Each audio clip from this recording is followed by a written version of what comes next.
Operation sindoor اور پہلگام کا واقعہ اور پاکستان اور بھارت کی جو جنگ ہوئی تھی اس کے اوپر مختلف تقریریں جو ہیں وہاں پہ اسمبلی کے اندر جاری ہیں.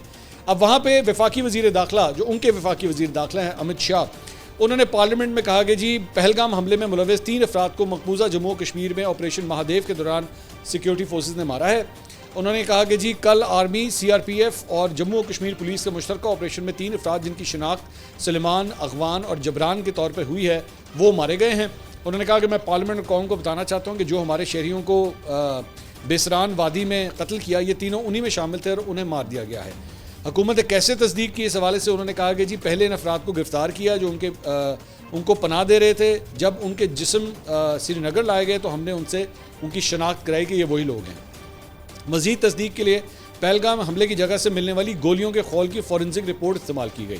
ان افراد کی رائفل قبضے میں لی, ایک M9 تھی اور باقی 2 AK-47. ہم نے ان رائفلز کو خاص طیارے کے ذریعے چندی گڑھ کے central FSL forensic science laboratory بھیجا. ہم نے ان رائفل سے خالی گولیاں چلائیں اور پھر انہیں پہلگام سے ملنے والے خول کے ساتھ موازنہ کیا. اس سے تصدیق ہوئی کہ یہ تینوں رائفلز ہمارے بے گناہ شہریوں کو قتل کرنے میں استعمال ہوئی ہیں. شک کی کوئی گنجائش نہیں, میرے پاس رپورٹ ہے. 6 سائنسدانوں نے اسے ویڈیو کال پر چیک کیا ہے اور مجھے تصدیق کی ہے کہ پہلگام پر چلائی گئی گولیاں اور ان بندوقوں سے چلائی گئی گولیاں 100% میل کھاتی ہیں.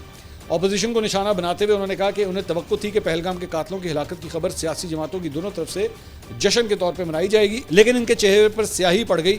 یہ کیا سیاست ہے؟ دہشت گرد مارے گئے, آپ خوش نہیں ہیں؟ تو انہوں نے کہا کہ جی مجھے تکلیف ہوئی کہ سابق وزیر داخلہ چدمبرم, جن کا ہم نے کل کے ویلاگ میں ذکر کیا تھا, انہوں نے کہا کہ جی انہوں نے سوال کیا کہ دہشت گرد پاکستان سے آئے ہیں, اس کا کیا ثبوت ہے؟ وہ کیا کہنا چاہتے ہیں؟ پاکستان کو چھپانے سے انہیں کیا فائدہ ہوگا؟ میں چدمبرم جی کو بتانا چاہتا ہوں کہ ہمارے پاس ثبوت ہیں کہ یہ تینوں پاکستانی تھے. اب ذرا ثبوت سنیے گا. انہوں نے کہا کہ جی ہمارے پاس ان میں سے 2 کے پاکستانی ووٹر نمبر ہیں ان کے پاس. ہم نے ان سے پاکستانی چاکلیٹس بھی برآمد کی ہیں. میں تو آپ اندازہ کیجئے کہ وہ کہہ رہے ہیں کہ جی ہمارے پاس نا ان کی جیبوں سے پاکستانی چاکلیٹس نکلی ہیں, تو اس سے پتہ لگتا ہے پاکستانی ایک چیز, اور 2 کہ جی ان کے ووٹر نمبر. بھائی ووٹر نمبر کیا ہوتا ہے؟ مطلب آپ کے پاس ووٹر لسٹ پڑی ہے پاکستان کی, تو ساری ووٹر لسٹاں دے جے تسی چل رہے ہو نا تو تہاڈا اللہ ہی حافظ. مطلب ہماری ووٹر لسٹوں کا یہ حال ہے کہ ہماری سیاسی جماعتیں اس کو نہیں مانتی. ہماری جو اپنی پولیٹیکل پارٹیز ہیں وہ ان ووٹر لسٹوں کے اوپر یقین نہیں کرتی. تو آپ کے پاس کون سی ووٹر لسٹ آ گئی ہے جس کے اندر آپ نے ان کی تصدیق کر دی؟ ایک. دوسرا چاکلیٹ. اور میرے بھائی یہاں پہ پھر ایک کام کرتے ہیں کہ آپ لوگوں کے ساتھ پروف کرنے کے لیے, صرف آپ لوگوں کے ساتھ پروف کرنے کے لیے, وہ جو BLA کے جتنے دہشت گرد مارے جاتے ہیں نا ان کی جیبوں کے اندر نا پان پراگ رکھ دیتے ہیں. ٹھیک ہے, وہاں پہ پان پراگ ان کی جیبوں کے اندر رکھ دیتے ہیں. جڑا پھڑیا جائے ہوتی جیب چ پان پراگ کٹ لو کہ لو جناب ہے نکلا ہے جی بھائی جان, یہ دیکھا آپ نے انڈیا سے بھیجا.